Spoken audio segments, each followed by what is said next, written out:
आम्ही विकास काम करतो वाचला प्रयत्न कधी तुम्ही मग सगळी तरी रद्द करून आणा चालतं. तुम्ही जर एवढं विकास काम करायचं ना तर जी कर आकारणी पूर्ण झाली आहे ती शासनाने रद्द करून द्यावी. तर तुम्ही केलेली तुम्ही मीच दिलेली स्थगिती मीच मिळवलेली स्थगिती ती फक्त कायम ठेवण्याचं पत्र घेऊन आले. तुम्ही आम्हाला शासनाला शिकवत आहे की आम्ही काहीतरी वेगळं केलंय.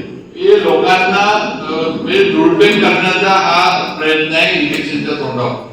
आणि म्हणून असल्या लोकांपासून जपून राहावा जे निवडणुकीपुरते येतात निवडणुकीपुरते फिरतात आणि निवडणूक झाली की स्वतःचा सगळा गाशा गुंडाळून परत नवी मुंबईला अशा होतात परत आपल्याकडे काही दिसत नाही.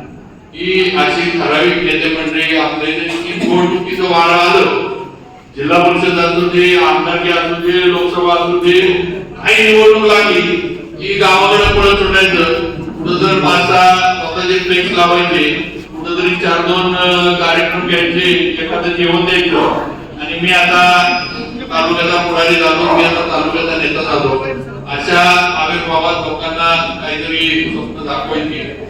असे जे बोगसपणा करणारी ही लोक आहेत त्यांच्यापासून सगळ्यांनी सावध राहिलं पाहिजे. आज तुमच्यातले तुम्ही सगळे काय तुम्ही रोज मेळ्यामध्ये येताय जाताय आज रोज मेळ्यामध्ये प्रश्न काय काय नाही तुम्ही बघताय ते हाताळताय सोडवण्यासाठी तुम्ही प्रयत्न करताय ही वस्तुस्थिती आहे. आणि मग कुठल्या तरी बाहेरच्याने येऊन ठीक आहे तुम्ही या मेळ्यासाठी तालुक्यासाठी चांगलं काम करण्यासाठी मार्गदर्शन करा सांगा. तुम्ही मुंबईत असता मुंबईतल्या काय नवीन आयडिया आम्हाला सांगायची त्या आयडिया कशा राबवायच्या ते सांगा. पण इथल्या लोकांना काहीच कळत नाही. मी मुंबईत आम्ही म्हटलं मला काहीतरी अति कळतं आणि म्हणून मी तुम्हाला काहीतरी तुमच्यावर प्रकाश पाडायला आलोय तुम्हाला काहीतरी सांगायला आलोय की जे काही अशा बोगसगिरी आणि फोटोगिरी करणाऱ्यांपासून सगळ्यांनी आपण सावध राहिलं पाहिजे. ही मनापासून मला आपली विनंती आहे. मला कल्पना आहे की आपण महायुतीत आहेत आणि महायुती मध्ये काय चर्चा होती काय नाही आपण